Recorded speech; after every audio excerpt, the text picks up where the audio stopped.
जय श्री कृष्णा। आप सभी का मेरे इस चैनल पर बहुत बहुत स्वागत है। आज हम सुनेंगे ज्येष्ठ मास की आपरा एकादशी की व्रत कथा। तो चलिए अब हम कथा शुरू करते हैं।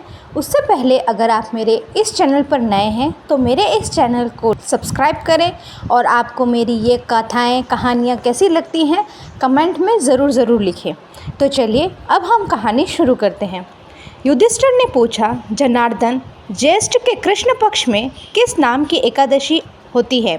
मैं उसका महात्म्य सुनना चाहता हूँ, उसे बताने की कृपा कीजिए। भगवान श्री कृष्ण बोले, राजन, तुमने संपूर्ण लोगों के हित के लिए बहुत उत्तम बात पूछी है।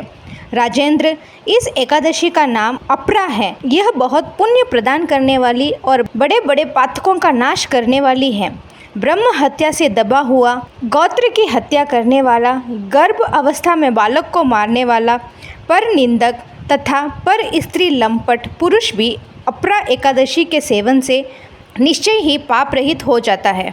जो झूठी गवाही देता है, माप तोल में धोखा देता, बिना जाने ही नक्षत्रों की गणना करने वाला और कूटनीति से आयुर्वेद का ज्ञाता बनकर वेदों का काम करता है, यह सब नरक में निवास करने वाले प्राणी हैं। परंतु अपरा एकादशी के सेवन से यह सभी पाप रहित हो जाते हैं। यदि क्षत्रिय क्षत्र धर्म का परित्याग करके युद्ध से भागता है तो वह क्षत्रियोचित धर्म से भ्रष्ट होने के कारण घोर नरक में पड़ता है।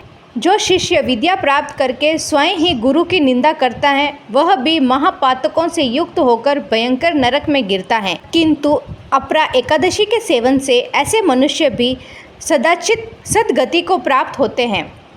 माघ में जब सूर्य मकर राशि पर स्थित हो, उस समय प्रयाग में स्नान करने वाले मनुष्य को जो पुण्य होता है, काशी में शिवरात्रि का व्रत करने से जो पुण्य प्राप्त होता है, गया में पिंडदान करके पितरों को तृप्ति प्रदान करने वाला मनुष्य जिस पुण्य का भागी होता है, बृहस्पति के सिंह राशि पर स्थित होने पर गोदावरी में स्नान करने वाला मानव जिस फल को प्राप्त करता है, बद्रिकाश्रम की यात्रा के समय भगवान केदार के दर्शन से तथा बद्री तीर्थ के सेवन से जो पुण्य फल उपलब्ध होता है, तथा सूर्य ग्रहण के समय कुरुक्षेत्र में दक्षिणा सहित यज्ञ करके हाथी घोड़ा और सुवर्ण दान करने से जिस फल की प्राप्ति होती है, अपरा एकादशी के सेवन से भी मनुष्य वैसा ही फल प्राप्त करता है।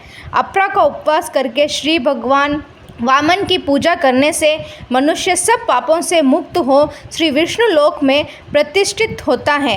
इसको पढ़ने और सुनने से सशस्त्र गोदान का फल प्राप्त होता है।